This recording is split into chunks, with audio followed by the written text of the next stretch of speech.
Just a week after the Tourist Trophy, we went to Monza for the Italian Grand Prix. The drivers paid lip service to fuel economy.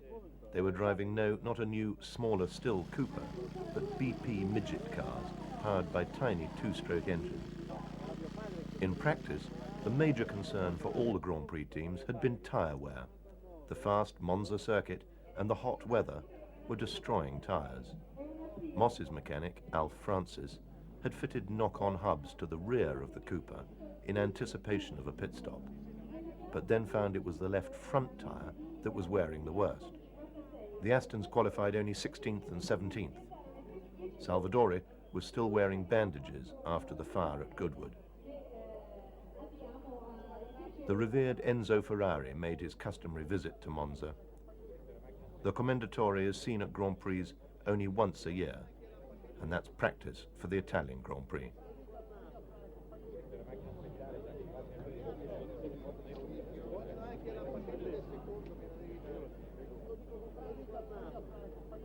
Moss had qualified the Rob Walker Cooper Climax on pole.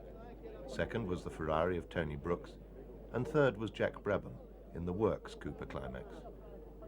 The Ferraris of Gurney, Hill and Jean Debien were 4th, 5th and 6th. If any circuit was to favour the Ferrari, it was Monza. They had more power, but they didn't have the Cooper's road holding.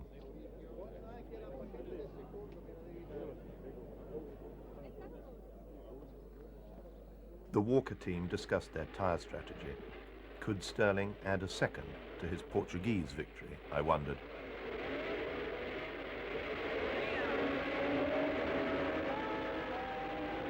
When the flag dropped, blue smoke poured from Brooks's Ferrari. His race was already over. Stirling took the early lead, but by lap 2, the order was Phil Hill, Moss, Gurney, Brabham, and then a long gap to Schell, Jean Debien, Ireland and Allison. The Astons were going better than they had in practice, but were still well down. Soon Moss was tightly sandwiched between the Ferraris of Hill and Gurney. Stirling had brief spells in the lead, but was generally happy to be in the slipstream of a powerful Ferrari. The third Ferrari of Allison joined this trio. Brabham had dropped to 5th.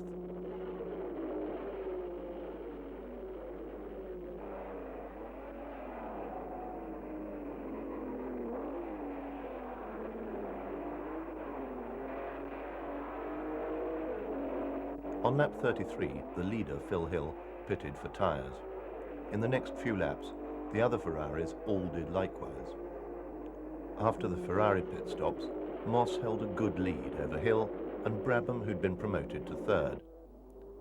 The Ferrari team expected Moss to pit, but he didn't. He cheekily tucked into the slipstream of Allison's Ferrari instead of lapping it. The wily Alf Francis had borrowed a sports car tyre from a Lotus Elite that had crashed out of one of the supporting races. This tyre had a full 8 millimeters of tread, which Stirling was now desperately trying to conserve.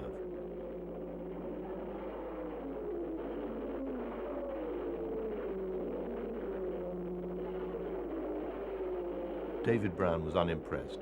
Salvadori had retired with engine trouble, and Shelby was 2 laps behind the leaders.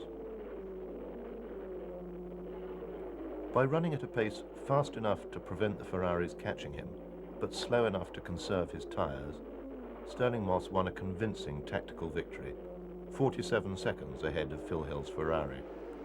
Brabham, in 3rd, also drove the race without stopping. So with only the US Grand Prix remaining, Brabham led the championship with 31 points, from Moss with 25.5 and Brooks with 23.